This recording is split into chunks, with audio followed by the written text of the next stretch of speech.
마태복음 20장 20절 말씀부터 28절. 마태복음 20장 20절부터 다같이 한 목소리로 봉독하시겠습니다. 그때 세베대 아들의 어머니가 그 아들들을 데리고 예수께 와서 절하며 무엇을 구하니 예수께서 이르시되 무엇을 원하느냐 이르되 나의 이 두 아들을 주의 나라에서 하나는 주의 우편에 하나는 주의 좌편에 앉게 명하소서.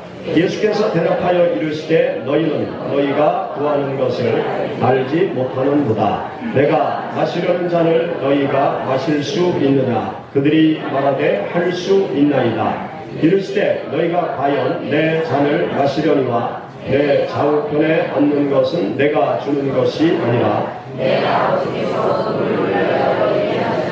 그들이 얻을 것이니라. 열 제자가 듣고 그 두 형제에 대하여 분이 여기거늘 예수께서 제자들을 불러다가 이르시되 이방인의 집권자들이 그들을 임의로 주관하고 그 고관들이 그들에게 권세를 부리는 줄을 너희가 알거니와 너희 중에는 그렇지 않아야 하나니 너희 중에 누구든지 크고자 하는 자는 너희를 섬기는 자가 되고 너희 중에 으뜸이 되고자 하는 자는 너희의 종이 되어야 하리라. 인자가 온 것은 섬김을 받으려 함이 아니라 도리어 섬기려 하고 자기 목숨을 많은 사람의 대속물로 주려 함이니라. 아멘.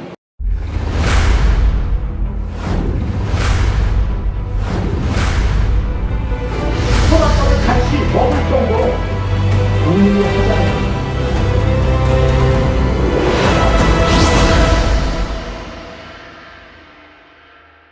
지난 목요일 28일 우리나라에서 28일 새로운 의미 있는 날이 되었습니다.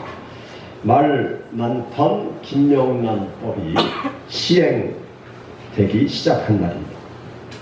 김영란법이 시행된 다음 날 29일 날 우리나라 일간지 일면신문에 어떤 탑 기사들이 많이 나왔는가 하면 텅 빈 한식당, 발길 끊긴 꽃집, 그런 류의 탑 기사들이 일면에 실렸습니다. 요지는 김영란법이 시행되어서 경제에 큰 타격이 올 것이다, 그런 요지의 글이었습니다. 대한민국 경제가 그렇지 않아도 어려운데 김영란법 시행으로 인해서 더 어렵게 될 것이다, 그러한 요지의 글이 실렸습니다. 그런데 우리는 이런 기사를 곧이곧대로 보아서는 안 됩니다. 그 기사들을 곱씹어 볼 필요가 있어요. 한식당에 가서 한 끼에 3만원 이상, 3만원 이상짜리 밥을 먹을 사람들이 누군가? 일반 서민들이 평소에 3만원 이상짜리 식사를 먹으러 얼마나 갈까? 우리가 생각해 볼 필요가 있습니다. 3, 5, 10 김영란법에서 주로 나오는 단어죠. 3만원 이상의 식사, 5만원 이상의 선물, 10만원 이상의 경조비를 받으면 처벌받는다 라는 김영란법 때문에 우리나라 경기가 침체될 것이라고 말한다고 하면 그동안 대한민국의 경제가 부정, 청탁성 활동이 얼마나 많았던가, 그거를 반증해 주는 날이 되는 것입니다. 우리나라는 김영란법이 나올 수밖에 없는 것이 대한민국의 현주소구나 라는 것을, 그런 글들을 읽어가면서 우리가 정확하게 알 수 있습니다. 우리나라는 부정 청탁을 방지해야 더 건강하고 건전하게 발전해 갈 수 있다라는 것을 대한민국 모든 국민들의 대다수는 그렇게 생각을 하고 있습니다. 우리가 함께 읽은 여기 본문 말씀을 보면 2000년 전에 예수님께 부정 청탁을 한 사건이 기록되어져 있어요. 예수님의 제자 야고보와 요한의 어머니가 예수님께 청탁을 한 거예요. 당시 예수님은 어떤 존재였는가 하면 많은 군중들이 임금으로 추대하려는 분위기가 고조되어지고 있는 그런 상황이었습니다. 예수님께서 초자연적인 능력을 행하고 계신 것을 이스라엘 모든 사람들이 알고 있었어요. 예수님께서 새로운 나라를 세울 것이라는 기대를 가지고 예수님 주위로 많은 사람들이 계속 몰려오고 있는 상황이었습니다. 예수님의 최측근인 12명의 제자, 그들도 사실 많은 백성들의 기대와 크게 다르지 않았습니다. 예수님과 함께 새로운 나라를 세우고자 하는 마음으로 예수님을 따르고 있었던 것입니다. 예수님께서 새로운 나라를 세우면 높은 자리에 앉아서 떵떵거리면서 살고 싶은 그러한 마음을 가지고 예수님 주위에 제자들이 있었습니다. 그런데 어느 날 제자들의 야망의 불길에 휘발유를 확 부어버리는 사건이 벌어진 것입니다. 예수님의 제자들 중 야고보와 요한의 어머니가 예수님께 찾아와서 청탁을 하는 것이죠. 우리가 읽은 본문 말씀 20절 21절의 말씀 우리 다시 한번 읽어보시죠. 그때 세베대의 아들의 어머니가 그 아들들을 데리고 예수께 와서 절하며 무엇을 구하니 예수께서 이르시되 무엇을 원하느냐 이르되 나의 이 두 아들을 주의 나라에서 하나는 주의 우편에 하나는 주의 좌편에 앉게 명하소서. 기가 막힐 일이 벌어진 것입니다. 야고보와 요한의 어머니가 자기 아들들을 요직에 앉혀달라고 청탁을 한 거예요. 야고보와 요한은 아이들이 아니었어요. 성인이었어요. 성인인 자기 두 아들의 어머니가 예수님께 찾아와서 청탁을 한 것이죠. 이 말씀을 보면서 대한민국이 치맛바람이 세다고 그러는데 치맛바람은 2000년 전에 야고보의 어머니로부터 시작됐구나. 그걸 여기서 생각하게 됩니다. 대한민국 부모들의 자녀 교육에 대한 열심, 미국의 오바마 대통령도 칭찬하고 인정한 것을 알고 있죠. 그런데 열심히 지나쳐서 대한민국의 부모들의 치맛바람이 대단합니다. 유치원으로부터 시작해서 초등학교, 중학교 치맛바람, 고등학교에도 치맛바람이 요즘 세게 불어가지고 부모들이 내신을 선생님들과 조작을 해서 좋은 학교로 보내는 일들이 여기저기서 지금 터져나오고 있죠. 대학교 들어가도 치맛바람이 대단합니다. 요즘은 자식들 학과 신청을 할 때 부모가 같이, 엄마하고 같이 무슨 과목 들을까 서로 논의하면서 학점 신청을 한다고 그러죠. 거기에서 끝나지 않습니다. 군에도 치맛바람이 불고 있어요. 요즘은 인터넷이 발달하니까 군에서 그 훈련하는 사진들을 인터넷에 다 올려놓으면 그 엄마들이 들어가서 내 아들 어디 있나. 우리가 보면 다 까만 점인데 엄마들은 기가 막혀요. 어떤 엄마는 자기 아들 중대 사진이 딱 올라와가지고 사진을 살펴봤더니 자기 아들이 없더래. 그래서 바로 중대장한테 전화를 했다는 거예요. 우리 아들이 왜 거기 사진이 없느냐고. 그랬더니 중대장이 당황해하면서 지금 병원에 있습니다. 그래. 그래가지고 병원에 있는 아들한테 쫓아갔다 왔다고. 대단한 열심입니다. 거기에서 끝나는 게 아니더라고요. 직장 들어가면 상사한테까지 전화하는 거예요. 우리 아들 좀 조직 좋은 데로 이렇게 빼달라. 대단하죠.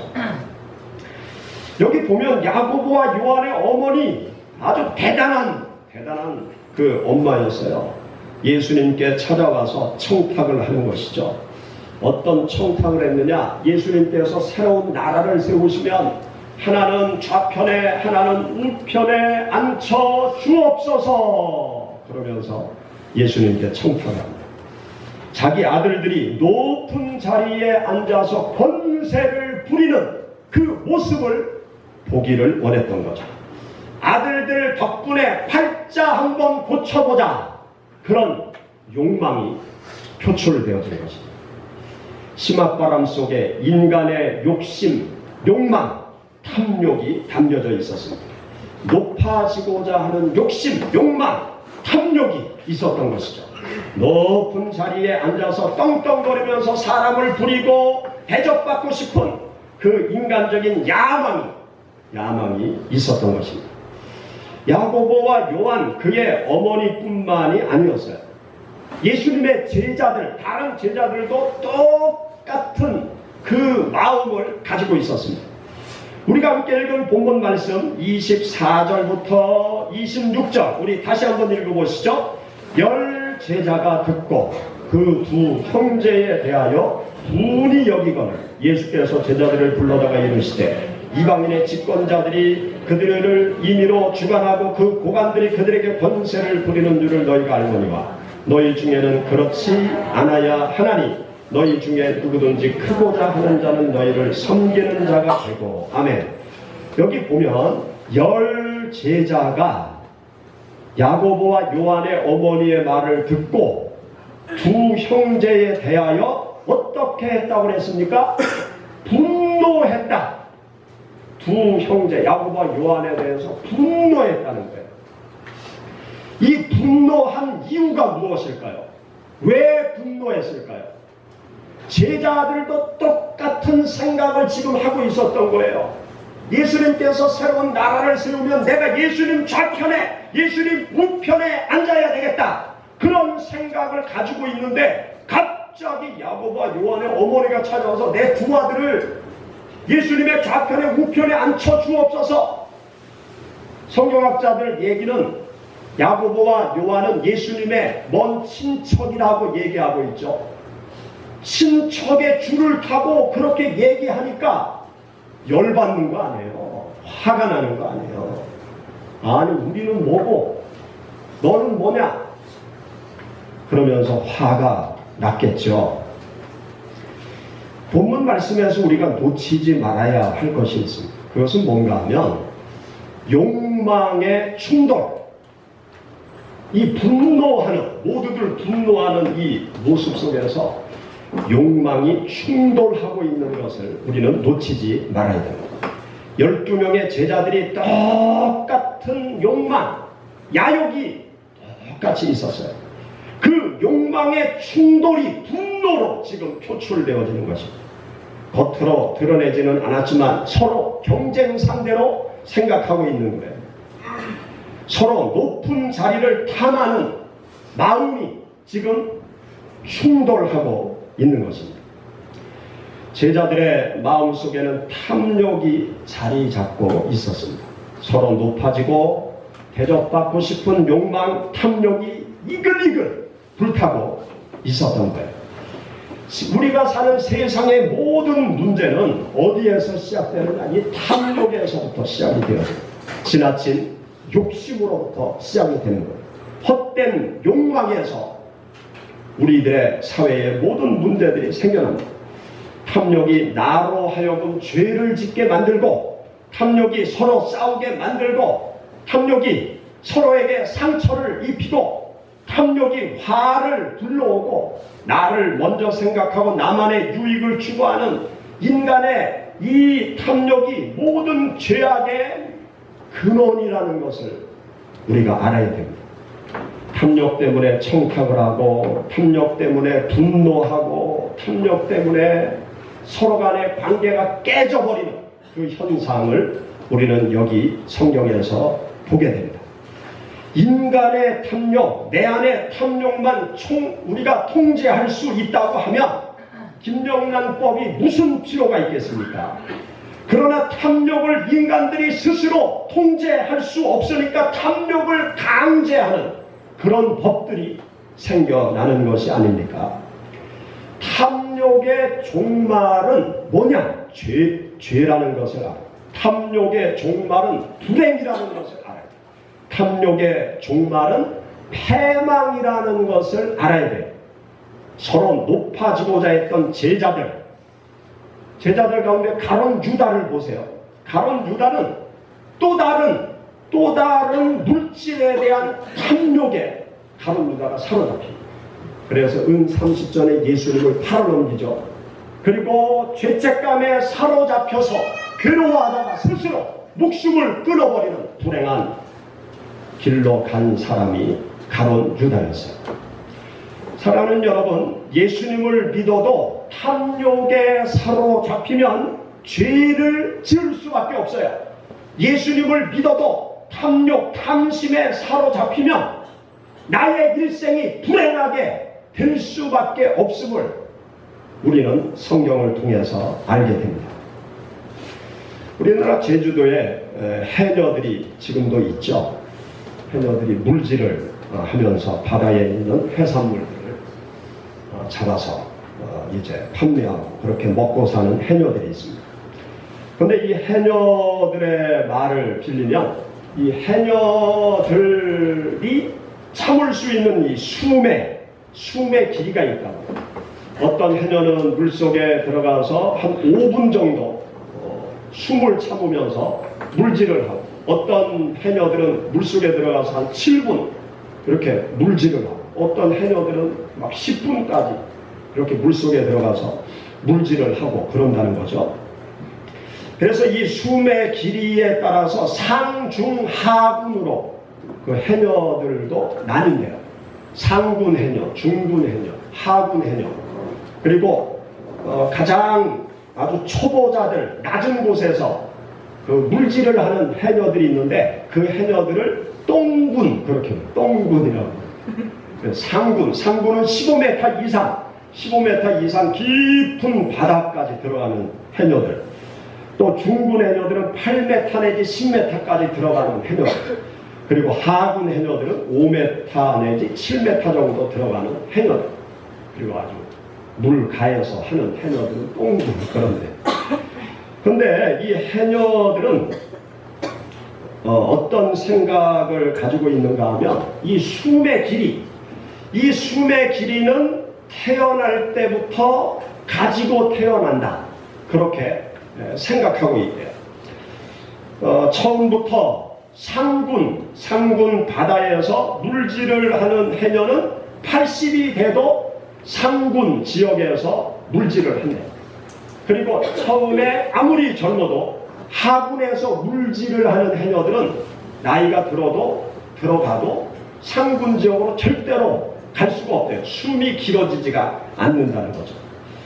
그래서 이 해녀들은 자신의 숨의 길이를 늘 생각하면서 바다로 들어가서 물질을 한다는 거예요. 그런데 한번 생각해 보세요.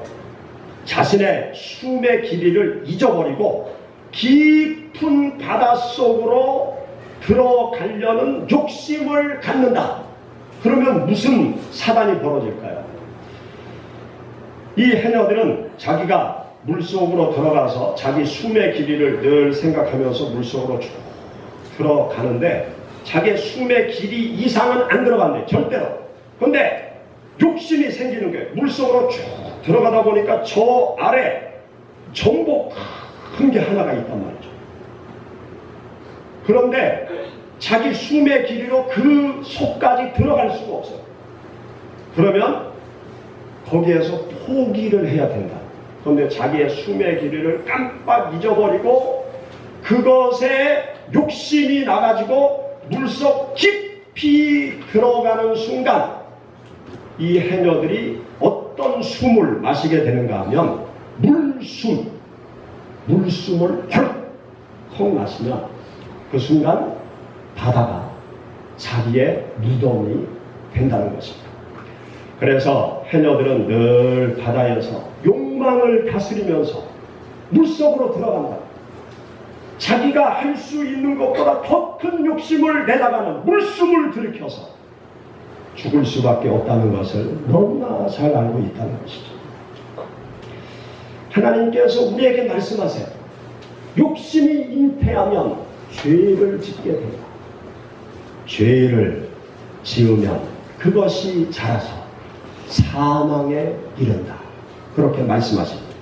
베드로전서 2장 11절 말씀, 사랑하는 자들아 거류민과 나그네 같은 너희를 권하노니 영혼을 거스려 싸우는 육체의 정욕을 제어하라 말씀하십니다. 골로새서 3장 5절, 그러므로 땅에 있는 지체를 죽이라. 곧 음란과 부정과 사욕과 악한 정욕과 탐심이니 탐심은 우상 숭배니라. 탐욕에 사로잡혀 서로 화를 내고 다투는 제자들을 향해서 예수님께서 뭐라고 말씀하십니까? 예수님께서 여기 25절 28절에 말씀하세요. 우리 다같이 25절부터 28절 우리 읽어보시죠. 뒤에 에어컨 좀 켜주세요. 22도로 해서 켜주세요. 25절 다같이 읽어보시죠. 예수께서 제자들을 불러다가 이르시되 이방인의 집권자들이 그들을 임의로 주관하고 그 고관들이 그들에게 권세를 부리는 줄을 너희가 알거니와 너희 중에는 그렇지 않아야 하나니 너희 중에 누구든지 크고자 하는 자는 너희를 섬기는 자가 되고 너희 중에 누구든지 으뜸이 되고자 하는 자는 너희의 종이 되어야 하리라. 인자가 온 것은 섬김을 받으려 함이 아니라 도리어 섬기려 하고 자기 목숨을 많은 사람의 대성물로 주려 함이니라. 아멘. 여기 보면 예수님께서 제자들을 불러다 모아놓고 말씀하세요. 세상 사람들, 집권자들, 이 사람들은 임의로 사람을 막 부린다는 거예요. 그리고 고관들이 자기 하급 직원들한테 권세를 부리는 것을 너희가 알지 못하느냐? 그런데 너희는 그렇게 해서는 안 된다. 내가 권세가 있다고 해서 사람을 마음대로 부리고 내가 힘이 있다고 해서 다른 사람들한테 세도를 부리면서 떵떵거리고 사는 그런 세상 사람들과 같이 너희는 살아가서는 안 된다. 너희는 그렇지 않아야 한다. 으뜸이 되고자 하느냐? 그러면 종이 되어라. 내가 세상에 왜 온 줄 아느냐? 섬기기 위해서 왔고 내 목숨까지 다 내어놓기 위해서 왔다. 그렇게 주님께서 제자들에게 말씀하셨어요. 예수님은 높아지기 위해서 오셨다고 말씀하지 않으셨어요. 섬김을 받기 위해서 오신 것이 아니라 섬김을 받으실 수 있는 예수님이셨지만 섬기기 위해서 오셨다고 말씀하셨어요. 그러면서 다른 사람을 살리기 위해서 이 땅에 오셨다고 말씀하셨어요. 예수님은 인간의 욕망, 욕심, 야망, 탐욕과는 거리가 먼 분이세요. 모든 것을 털어내시고 빈 마음으로 죽음으로 인류를 살리는 길로 걸어가신 분이 바로 예수 그리스도십니다. 마귀가 굶주린 예수님을 향해서 돌로 빵을 만들어 보아라 그렇게 유혹을 하죠. 또 성전 꼭대기로 데리고 올라가서 뛰어내리면 천사들이 받들어주고 많은 사람들이 박수를 쳐줄 것이 아니냐. 내가 한번 박수를 받아 보아라 그런 유혹을 예수님이 받습니다. 또 천하 만국의 영광을 보여주면서 나한테 절하면 이 모든 것을 너에게 주겠다라는 마귀의 유혹을 받으셨지만 예수님은 그것을 다 물리치셨어요. 육신의 정욕으로 마귀가 유혹을 해도 그것을 뿌리치셨고 안목의 정욕으로 마귀가 예수님을 유혹해도 그것을 뿌리치셨고 이생의 자랑으로 마귀가 유혹해도 그것을 다 뿌리치신 분, 그분은 예수님이세요. 우리는 살아가면서 끝없는 마귀의 유혹을 받습니다. 육신의 정욕, 안목의 정욕, 이생의 자랑의 유혹을 마귀는 계속 예수님을 믿는 우리들을 향해서 해와요. 우리들은 날마다 본능, 욕망, 욕심, 탐욕, 이 탐심과 싸우면서 살아가야 돼요. 나 자신의 본능과 끝없이 싸우고 탐욕과 싸우고 욕망과 싸워야 돼요. 세상의 법 앞에서 싸울 것이 아니라 우리 성도들은 내 자신의 욕망과 탐욕과 늘 싸워서 승리를 해야 됩니다. 우리 속에서 일어나는 이 탐욕, 욕망과 싸워서 이기려면 우리가 어떻게 해야 될까요? 욕망과의 싸움에서 이기신 예수 그리스도, 그분을 의지하면 우리는 모든 탐욕과 넉넉히 싸워 이길 수 있습니다. 예수님을 주인 삼으면 모든 욕망과 싸워서 넉넉히 이길 수 있어요. 예수 그리스도를 주인 삼으면 우리는 모든 더러운 탐심과 싸워서 이길 수가 있는 것입니다. 갈라디아서 5장 24절, 그리스도 예수의 사람들은 육체와 함께 그 정욕과 탐심을 십자가에 못 박았느니라. 예수 십자가를 의지하게 되면 탐욕을, 탐심을 우리는 이길 수 있어요. 예수 그리스도를 의지하면, 예수 그리스도의 도움을 받으면 모든 헛된 야망과 싸워서 우리가 이길 수 있어요. 예수님은 모든 육신의 정욕, 안목의 정욕, 이생의 자랑의 유혹을 다 이기신 분이기 때문에 그분의 도움을 받으면 우리가 넉넉히 이길 수 있어요. 예수님은 그러한 욕망과 싸우는 우리들을 도우시는 분이십니다. 히브리서 2장 18절, 그가 시험을 받아 고난을 당하셨은즉 시험받는 자들을 능히 도우시느니라. 마귀의 유혹의 시험을 이기신 주님께서 우리가 받는 시험을 너무너무나 잘 아세요. 그 주님의 손을 붙잡으면 우리가 넉넉히 모든 시험과 유혹으로부터 벗어날 수 있습니다. 탐심, 탐욕, 헛된 욕망, 이런 것이 나에게 찾아오면 여러분 예수님을 찾으시기 바랍니다. 예수님께 기도하시기 바랍니다. 내가 이기기 힘든 유혹이 나를 괴롭히면 하나님 앞에 찾아나와 이길 수 있는 힘을 달라고 기도하세요. 하나님 앞에 찾아나와 금식하면서 기도하세요. 육신의 욕망을 이길 수 있는 능력을 하나님 주옵소서. 세상적인 탐욕을 물리칠 수 있는 힘을 주옵소서.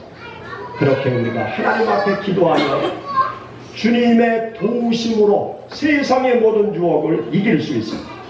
우리 다같이 마지막으로 요한일서 2장 17절 우리 읽어보시죠. 요한일서 2장